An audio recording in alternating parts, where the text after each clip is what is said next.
The Flash issue 55, Joshua Williamson writing. Scott Collins is back on art for the book this issue. Classic Flash artist. Feels like a Flash book. Feels like a Flash book. Yeah, no, I really enjoyed it. I was dubious at first. Here comes Connor with his negative opinion. He's going to tear it apart. No, I thought it was pretty good. Yeah, I don't think I loved it as much as you did by the sounds of it, but I thought it was pretty good. When he sets it up as a Halloween issue, and I'm looking what's going on, I'm like, where's this going? It's supposed to be the Sage, and then I like what it does with the horror element, if you will, because the stuff that's showing up through Central, you know, whether it's the gigantic flaming skeletons or the haunted mirror that talks to Barry. Justice League Dark are there fighting Solomon Grundy at the start. He's helping with that, and he's late for his Iris wanted to meet his work friends, so so Kristen and a bunch of the other guys are there, and they're all joking about how late he is, and they're making bets of it. And I think that's what I really like about this run is I feel like it's really. Because one of the biggest problems I had with the New 52 Flash is I felt like the supporting cast was basically not there. Everything felt like cold and sterile. And I think they were just there. You never got to know them, who they were. They were just, paper thin characters. And I feel like over the course of Williamson's run, he set up Iris as a proper character, partly because she's remembering Flashpoint stuff, and she even talks about that this issue with Commander Cold. But we're building up Kristen, we're building up his work buddies, and and we're building up Commander Cold as another one. Like him at the bar as the bartender and cracking jokes. Like I laughed out loud. See when someone said to him, "Do you want a cold one?" And then you turned the page and it was Commander Cold. That made me laugh when I realized the pun that was made because it worked in context. Colin's nailing the look of just like annoyance out of Barry. Yeah, that it's him. It's so good. Also, did you see what pub they're at? Oh, I'll go back and check. Hold on, where's my page? Yeah. Is it nearly started? I picked this up probably just because I'm fresh reading John's Flash, which I talk about all the time. But what was it? Go on. It's Chire's pub. So you remember Frank Chire, who was one of the police characters during John's Flash run? He was the older guy. He ends up taking care of the baby. That yes. Spoiler alert: Weather Wizards. Yeah.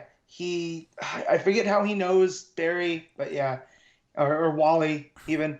So it's good that even though if he's not going to show up, it's cool that there's that, he's this retired cop that owns this cop bar. Yeah. Oh, that's why I was looking for the sign outside the bar. It's on his shirt. That's where you were saying that. No, it's on the back. Yeah, I was doing the same. I'm looking for it. Going, where did you see this? Yeah, it's on Cole's because shirt. I'm seeing it's on the back because the front of the shirt says CB, and you're like, what Cole? Was that CP? EP, yeah. You said CB. So, okay, but because it's a pub, not bar. Yeah, that's right. So I'm trying to put it together, of cold, whatever, and then you see him turn around, and it says Chire's pub, and I'm like, oh, that's cool. Yeah. So there's just the little things, but so poor Heatwave. Yeah, just before we go on, I just wanted to say that even just a little bit of humanity that the other co-workers say, oh yeah, that bartender's kind of attractive. You friends with him, Alan? Could you introduce me to him? Like just that, and then Barry getting annoyed at that. It's like, no, this is making these characters feel more human. It's just a little bit of that fun, down to earth stuff in between the ridiculous. Because then of course we go to Iron Heights and Heatwave spontaneously combusts, basically. Yeah. This dude, so during the Flash run that I remember, he's basically he's a pyro. He's not burned. And then New 52, he had burned himself beyond recognition, and he had this big old burner thing in the middle of his chest, and it was kind of dumb. And here he still has that burned look, and so he goes to get into a cell, and he's been trying to get help for his pyromania, and it looks like it's kind of working, and then he just spontaneously combusts. And I'm just like, dude, Mick can't catch a break.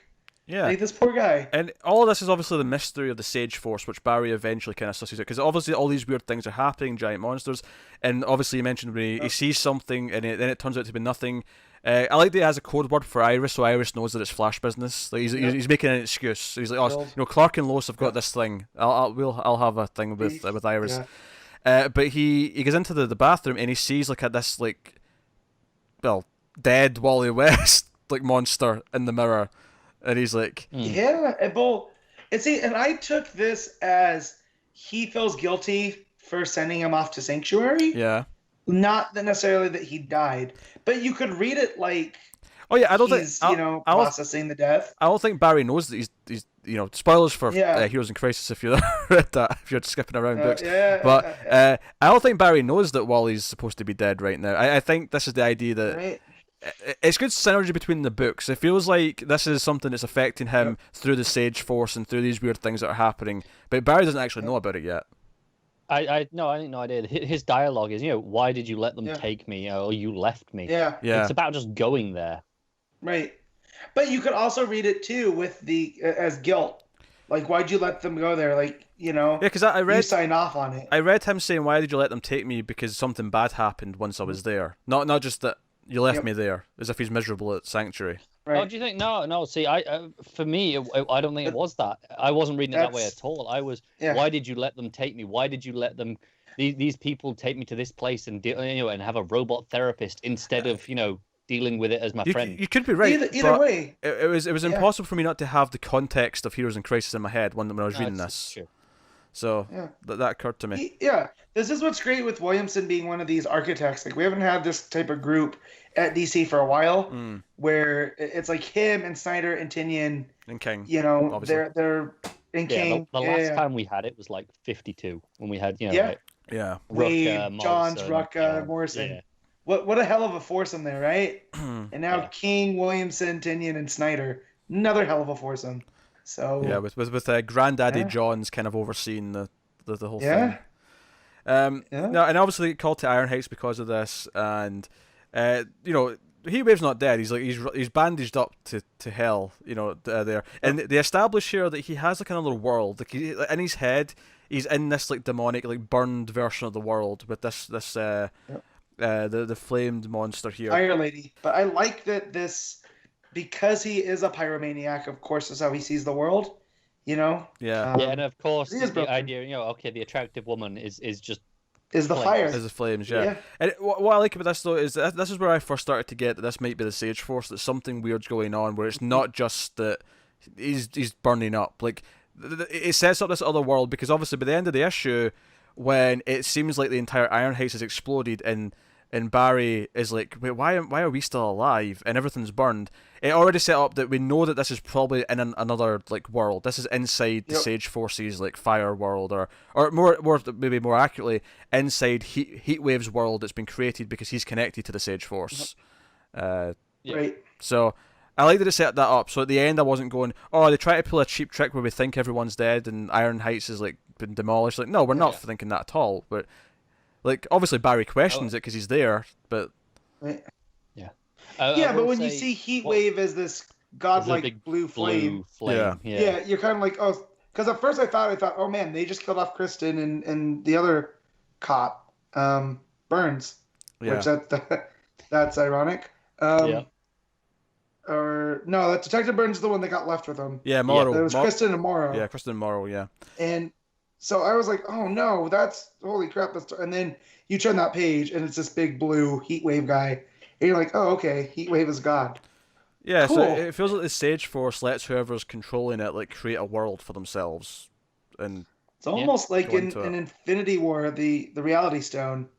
Yeah. Like it changes things in that general vicinity. Yeah, I don't know if it actually changes the things outside or if it pulls everyone else inside the world, like a separate in their world. Mind. Yeah. Yeah, it's hard to say. I do hope going forward that the other forces aren't just other rogues.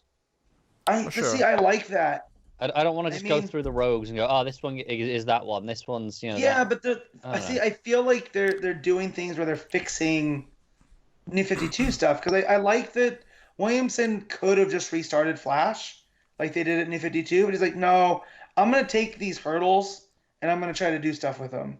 And so he kind of fixed Trickster with that. And even here they talk about like the only person that ever escaped Iron Heights is James Jesse. Yeah. The first Trickster.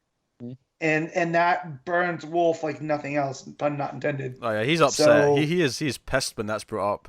So, so the fact that you have the idea that Trickster is kind of rounding these guys up, and if he might know something about these forces or something, because remember he was trying to get Axel before the Strength Force hit. Yeah. So maybe if he talks to Axel and he realizes these other forces are out there, he can kind of reform the Rogues. under that. I wonder if there's a reason specifically why it is the Rogues and Ironheights that are getting hit with these forces. Maybe there's like a reason why it's all concentrated there. Like it's drawn to them because of the Flash, because they've done so many rounds with him. Yeah, like maybe this is what the whole Force Quest is about. Yeah, maybe it's like they're attracted because of all the Speed Force energy. So all the forces kind of collide together, and that's why they're all kind of congregating. Because I do know, and spoilers if people don't want to know, they're gonna address the Strength Force in the new user, and that was in the solicits, and down the line. So it's something that's here to stay, which I like, but I don't think it'll always be the Rogues unless that's how they manifest first through a rogue. Yeah, I mean, I don't know. That feels too formulaic to me, which is why I hope it's not that. Sometimes formula, it works. Are we getting any more though? Like, I mean, this is all of them, right? I mean, we only knew about 4 of them in total. So far, we just know it's the Still, which is with the turtle, who's a rogue, and then the Strength Force, who came through Trickster, but was an Avenue person, and then the Sage Force. I thought there was others that they didn't know what they were yet. Well, there was question marks in that, in Justice League. Yeah, maybe a little bit more. Sure. Yeah. I also wonder if there's going to be a twist here where we're thinking it's just Heat Waves and got the Sage Force, but it's going to actually turn out to not be the case. Like, the Sage Force is at play, the Doctor. but it's not Heat Wave that's hit with it. Like, that's going to be like a reveal. Could be. Right. Which would throw out how we're interpreting it maybe a little bit out the window, but I mean, we can only do what we have in front of us. And Colin's art I like a lot. It's not perfect, but it's very old school Flash. I love how expressive his Wolf is. When Wolf that page specifically where Wolf gets pissed that he mentioned James Jesse, I was like, oh, yep, yeah, it was nailing it. Yeah. So I love Scott Collins because it is so indicative of that John's run, and like it's tight in my brain. Like, this is what Flash looks like, and I understand people have issues with the art because it's not really all for them, and you might not like the way he draws things, but like you said, the expressions and the layouts and everything, it's Flash to me. Yeah, I like how he draws the Flash suit specifically. I like it. So no. But I really like this issue. Matt, what are you giving the Flash 55? So solid issue. This is an 8. Really enjoyed it. Yeah, I'm going to give it a 7. It's pretty good. I had fun. Yeah, I'm going to go with 8. I'm going to agree with Matt on this one. I feel like I'm liking what he's doing with the supporting cast. I'm liking that they're building the mythology around these new forces. Commander Cole's proving to be a lot more entertaining, like, stay-around character than I thought it was going to be, and I'm okay with that.